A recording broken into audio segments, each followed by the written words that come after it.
रत्नागिरीत महायुतीने निर्विवाद वर्चस्व प्राप्त केलंय। शिंदेंच्या शिवसेनेने आणि बीजेपीने सर्व जागांवर बाजी मारली असून महायुतीला मोठा विजय प्राप्त झालाय। या विजयाचा कार्यकर्त्यांनी जल्लोष साजरा केलाय। त्यावेळी उद्योग मंत्री उदय सामंत यांनी विजयी उमेदवारांची भेट घेऊन शुभेच्छा दिल्या।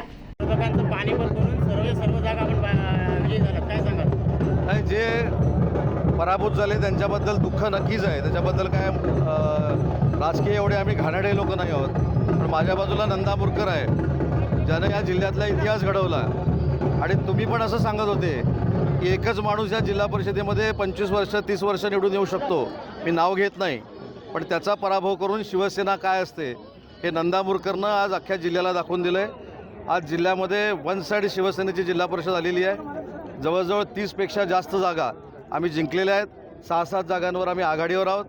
माझा अंदाज असा आहे की 37 ते 38 जागा शिवसेना स्वतःच्या ताकदीवर जिंकेल। BJP देखील आमच्यासोबत असेल। आणि आज UBTचं जे पानिपत झालं आहे त्यांच्या 39 सदस्य होते या जिल्हा परिषदेमध्ये आम्ही असताना, आता त्यांची संख्या 3 ते 4 वर आली। त्याच्यामुळं मला रत्नागिरी जिल्ह्यातल्या सगळ्या शिवसैनिकांना आणि महायुतीच्या पदाधिकाऱ्यांना धन्यवाद द्यायचे आहेत। आणि ज्यांनी आम्हाला मदत केली, ज्यांनी शिवसेना पक्षावर विश्वास ठेवला, त्यांना देखील मनापासून धन्यवाद देतो। हातकंबा जिल्हा परिषद गटावरून फार मोठं राजकारण झालं होतं, आरोप प्रत्यारोप होत होते, परंतु त्या ठिकाणी ठीक आहे, आरोप प्रत्यारोप कोणीच केलेले नाहीत। तुम्ही वाईट वाटून घेऊ नका, वातावरण तुम्हीच तयार केलेलं होतं। पण पाली जिल्हा परिषद गट हे माझं घर आहे, ठीक आहे। परशुराम कदमने देखील जिल्हा परिषद गटामध्ये अतिशय चांगली लढत दिली, त्याचं मी मनापासून कौतुक करतो।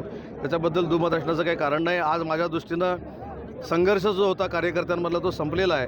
पण पाली जिल्हा परिषद गटमध्ये देखील उदय सामंत सांगतो तोच निवडून येतो हे